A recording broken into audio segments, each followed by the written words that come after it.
Every cargo plane ever built obeys one rule. You can carry a lot or you can land close to the fight, not both. Weight settles it. Heavier means faster, faster means more runway, and physics doesn't take offers. The C-17 Globemaster III was built to break that rule anyway. Look at what Boeing was handed. An aircraft as heavy as 7 loaded 18-wheelers, close to 300 tons at liftoff, flying a 70-ton tank across an ocean without a fuel stop. Then setting it down and getting it airborne again off a dirt strip 3,500 feet long. Shorter than what a business jet needs empty. Every honest engineer in the room said it couldn't be done. It got done. And the strange thing is, what makes this aircraft matter isn't the tank or the strip. It's a single number one engineer picked 30 years ago and nobody thought about again, until the night it decided whether 823 people got out of Kabul alive. That's the whole reason classified Decoded exists, to find the number under the machine, the one that never makes the spec sheet. This aircraft has a good one. Let's go find it. Start with what it does for a living. The C-17 Globemaster III is the backbone of American airlift. More than 220 of them in Air Force markings, and on any given day, a handful are somewhere over the horizon with a load in the hold. One week, it's Abrams tanks bound for Europe. The next, it's pallets going to a team in Africa, or a whole research station's worth of cargo settling onto an ice runway in Antarctica, where the surface will bear a landing and forgive nothing. It has come down on strips blasted out of Afghan mountainsides, and on Iraqi runways the combat engineers had finished patching only hours before. An aircraft that size, setting down in places like that, isn't normal. Somebody engineered it to be possible. What sets it apart is the range of the job. Most airlifters pick a lane, strategic or tactical. The C-17 is the only one in the American inventory that runs both.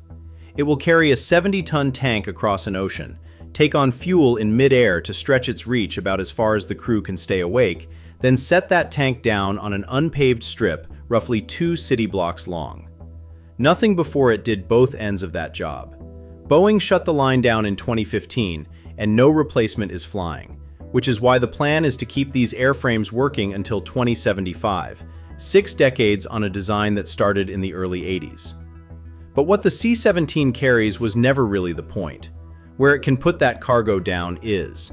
And to see why landing a heavy jet on a short dirt strip sits so close to impossible, we have to go back to the 2 aircraft that couldn't. By the 1980s, the Air Force was flying 2 airlifters built for 2 very different wars, and a hole sat between them that nobody could close. On one side, the C-5 Galaxy, the largest cargo aircraft in the Western world, big enough to swallow an M1 Abrams whole and carry it across an ocean. But it came down like the heavyweight it was. 8,000 feet of concrete, minimum, plus the ground crews and loaders and the whole apparatus of an established base to catch it. On the other, the C-130 Hercules, which could drop into almost anywhere. Dirt, a cracked highway, a strip scraped out of the desert. It just couldn't lift the tank, not even close. And the gap between them wasn't academic. When a unit at the front needed armor, the C-5 flew the tank to the nearest real airport, often hundreds of miles back, and a convoy took it in from there. Days on exposed road, every mile a chance for an ambush. The C-141 Starlifter was supposed to close that gap, and only proved it was real. Too little payload for an Abrams, too hungry for runway to work a forward strip. It split the difference and satisfied no one. So the Air Force wrote Boeing a spec that read like a dare. Carry 170,900 pounds, an Abrams with room to spare, and both land and take off from a strip 3,500 feet long and 90 wide. The kind of strip a C-5 wouldn't even taxi onto. The trade they struck is the whole story. A C-5 hauls 281,000 pounds. The C-17 gives up 110,000 of them and stops at 170,900. That surrendered weight bought the one thing nothing else could offer: a main battle tank set down at the front line without a single foot of pavement waiting at the far end. A cargo ship moves more than a landing craft ever will, but it's the landing craft that reaches the beach. And the C-17 was built to reach the beach. Picture one arriving where it's needed. A dirt strip scratched out somewhere forward, 3,500 feet, an Abrams in the hold. An aircraft that lands on a short strip but can't climb back off it is a monument, not a transport. This one had to beat physics coming and going. Watch it come in. It's slow, 115 knots on final, where a conventional jet this heavy would need 145. That gap is the whole game because energy scales with the square of speed. Shave 20% off the approach and you've dropped close to 40% of what it has to bleed off on rollout. That's the difference between 8,000 feet of runway and the 3,500 under its wheels. At 585,000 pounds, its maximum gross weight, brakes alone were never stopping it here. So Boeing didn't reach for bigger brakes, they made it arrive slower. But flying that slow, this heavy, is normally how aircraft fall out of the sky. Let the speed bleed too far and the wing just quits on you. The C-17 does it on purpose, every single landing, and what keeps it from stalling is bolted to the back of the wing. Lower the flaps and they don't just hang in the airstream, they drop into the exhaust of the 4 Pratt & Whitney F-117 engines, 40,440 pounds of thrust apiece, slung low and forward. The blast hits them and bends down, and thrust that was shoving the aircraft ahead becomes lift holding it up, while the hot wash keeps the air stuck to the wing at angles where it would otherwise peel off and stall. Engineers call it the externally blown flap. What it really is a jet leaning on its own engines to fly slow enough to land on almost nothing. Wheels down, and the engines reverse hard enough to walk the aircraft backward under its own power, pivoting a full 180 degrees on a strip 90 feet wide. No tug, no ground crew, no airfield. The loadmaster drops the ramp, kneels the cargo floor to the dirt on its own hydraulics, and the Abrams drives itself off. Land, unload, turn, launch. The whole cycle can close inside an hour, nothing on the ground that didn't fly in with it. The pilot flies the machine. The loadmaster is the one who delivers the war. Getting off the ground again is the harder half. The strip is too short to build much speed, so the C-17 leans on the engines once more. Better than 160,000 pounds of thrust, some of it bent into powered lift, dragging it to rotation before the dirt runs out. And it's rated to do that at full load. 70 tons of tank aboard, off the same 3,500 feet. No catapult, no rocket bottles. Nothing else in its weight class can. None of it is free. Firing hot exhaust across the flaps on every approach wears the structure, and that wear is maintenance hours, better than $23,000 for every hour the aircraft is airborne. Weigh that against the alternative, having no way at all to get heavy armor to a forward line, and the bill stops reading like a cost and starts reading like a bargain.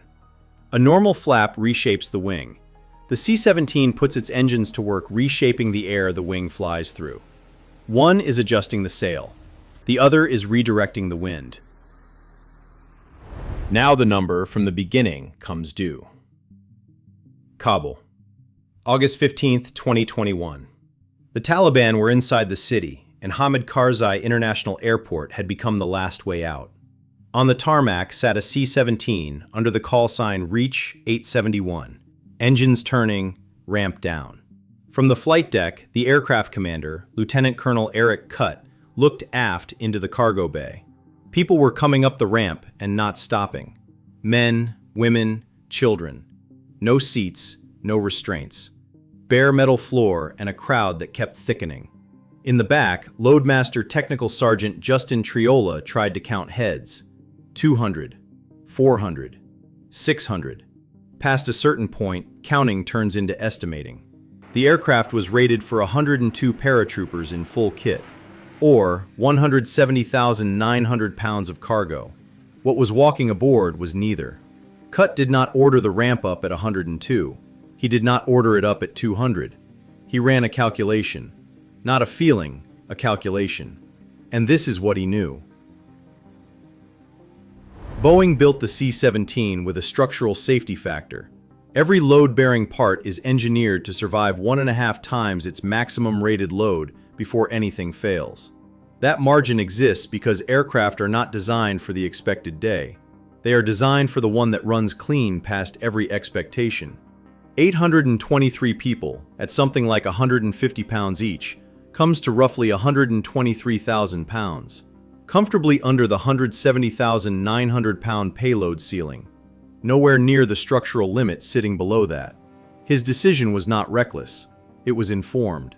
The courage was real, and the arithmetic under it had been finished 30 years earlier, by engineers who would never learn that a margin they signed off on would one day stand between 823 people and the ground. Reach 871 rotated and climbed. Every one of those passengers arrived.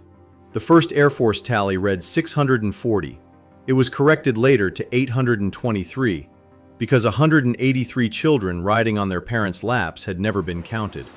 The crew, co-pilots Corey Jackson and Mark Lawson, loadmasters Justin Triola and Nicholas Barron, and flying crew chiefs Derek Laurent and Richard Johnson, all received the Distinguished Flying Cross with the V device for valor. And Reach 871 was not a one-off. Across 17 days, Operation Allies Refuge moved roughly 124,000 people out of Kabul, the largest non-combatant evacuation in Air Force history. C-17s ran the shuttle around the clock between Kabul and staging bases in the Gulf. Every sortie a cargo bay turned lifeboat. Every bridge is rated to hold more than the number posted at its approach. Nobody thinks about that surplus until the overloaded truck rolls across and the bridge simply holds. August 15, 2021, was that day for one Boeing engineer's arithmetic.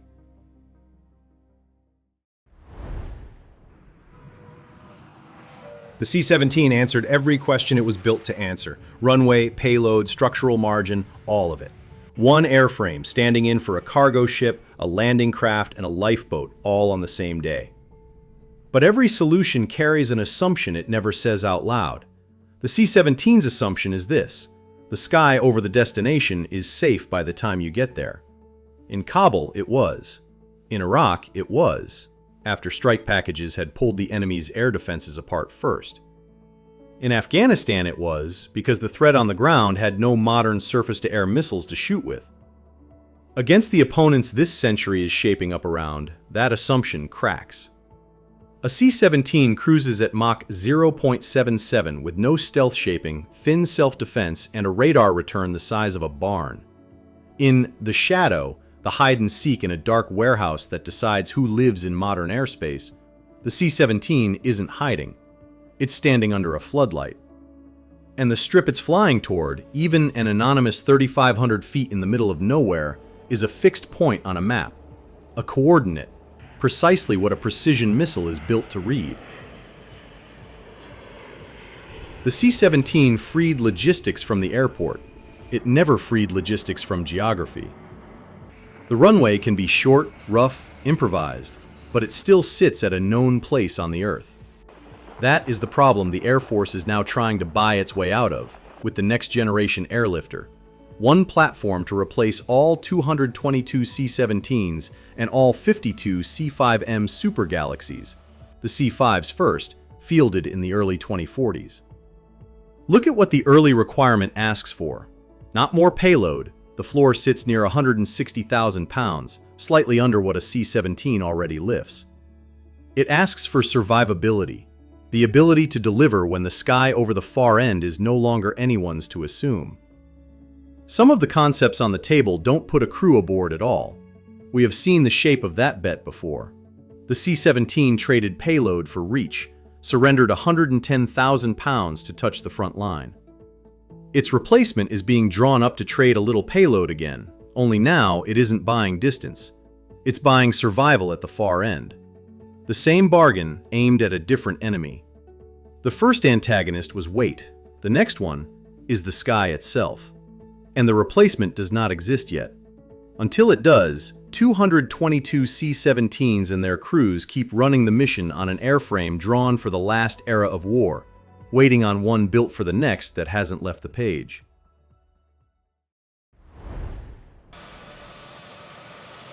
One thing before we land this. If this is how you like the machine explained, subscribe to Classified Decoded.